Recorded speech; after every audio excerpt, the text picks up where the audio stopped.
आज बड़ी प्रसन्नता की बात है, डॉक्टर चंद्रशेखर जी हमारे मध्य में पधारे हुए हैं। इनके बारे में बहुत कुछ कहा जा सकता है, पर केवल एक चीज़ मैं कहना चाहूँगा कि हल्दी घाटी का युद्ध महाराणा प्रताप ने जीता था, विजय प्राप्त की थी। इस बात को अपने शोध का आधार बना के आपने बड़े अच्छी तरीके से स्थापित किया और अल्टीमेटली एएसआई को भी ये मानना पड़ा और एक बहुत बड़ी क्रांति की धारा जो है वो आपने सामने ला करके रखी। अभी आप हमारे अनुरोध पे यहाँ पधारे और नवलखा महल आपने देखा है, तो अभी तो मैं नवलखा महल के बारे में आपसे जानकारी करना चाहूँगा, मतलब प्रतिक्रिया आपकी लेना चाहूँगा। आदरणीय डॉक्टर साहब। सर्वप्रथम मैं आपका और विनोद जी का मैं आभार प्रदर्शित करता हूँ कि इस नवलखा महल को मैंने बचपन में देखा था, आज से 15-20 साल पहले जी। और आज जो मैं देख रहा हूँ तो मैं खुद आश्चर्यचकित हूँ कि मैं क्या उसी स्थान पर बैठा हूँ, वो स्थान जहाँ पर सिर्फ मुझे श्रद्धा लेकर के यहाँ आती थी कि यहाँ माननीय दयानंद जी सरस्वती विराजे थे और उन्होंने ग्रंथ की शुरुआत की थी। एक वो श्रद्धा भाव था, लेकिन उस श्रद्धा के साथ में जो कंटेंट यहाँ कर आपने जो डेवलप किए हैं और जो दीर्घा आपने डेवलप की है और जो उनके बारे में एक जानकारी जो सर्वसुलभ आपने बनाई है, उसको लेकर के मैं आपका अशोक जी का आपका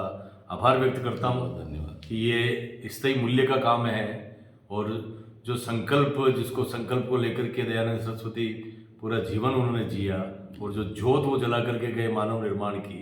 उस मानव निर्माण की जो ज्योत है उसको कहीं समाज में ले जाने में आप भूमिका निभा रहे हैं। और चूंकि ये जो धरती रही है, ये मेवाड़ की वो धरती रही है जहाँ का जो कॉन्स्टिट्यूशन रहा वो इस विश्व में कहीं ऐसा कॉन्स्टिट्यूशन नहीं था कि परमेष्ठी शासन व्यवस्था यहाँ पर थी। राजतंत्र रहे हैं, लेकिन राजतंत्र में भी परमेष्ठी शासन की व्यवस्था जो है कि हमारा जो अधिष्ठान है इस सत्ता का, इस शासन का, चाहे भौतिक शासन है, उसका भी अधिष्ठाता जो है वो एकलिंगनाथ है। बिल्कुल ठीक। ये परमेष्ठी शासन की परंपरा जो थी वो मेवाड़ को एक अलग स्थान दिलाती है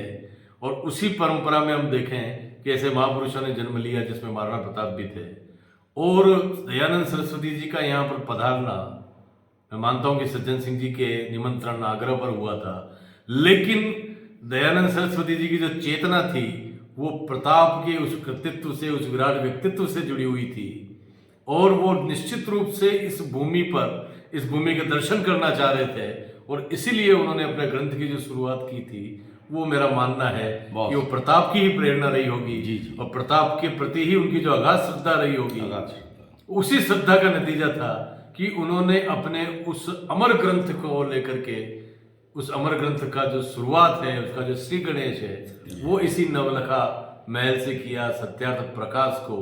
कि सत्य का प्रकाश इसी धरती से फैलेगा और प्रकाश सत्य का ही होता है और कोई दूसरा प्रकाश होता नहीं, यही सत्यार्थ प्रकाश है। तो मेरा मानना है कि ये जो वो विरासत थी, उस विरासत को आपने समकालीन बनाने में, आपने सुंदर बनाने में और उस विरासत को आपने सस्टेनेबल बनाने में कि वो लगातार संवर्धित होती रहे, उस स्थिति पर जो आज आपने ला करके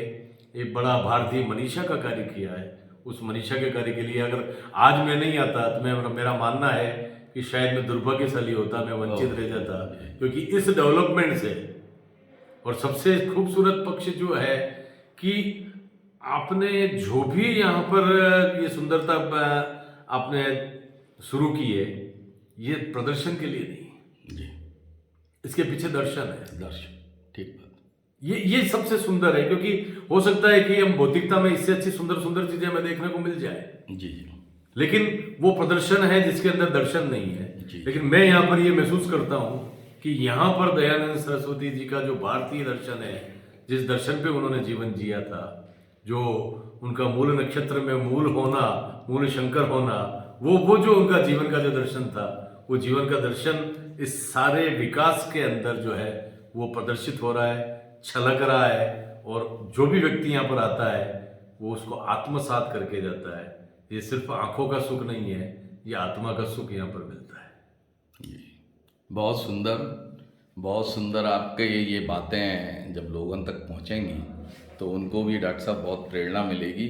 और हम ये आशा करते हैं कि भविष्य में आप हमारा मार्गदर्शन भी करते रहेंगे इसी प्रकार। एक बार पुनः आपको बहुत बहुत धन्यवाद।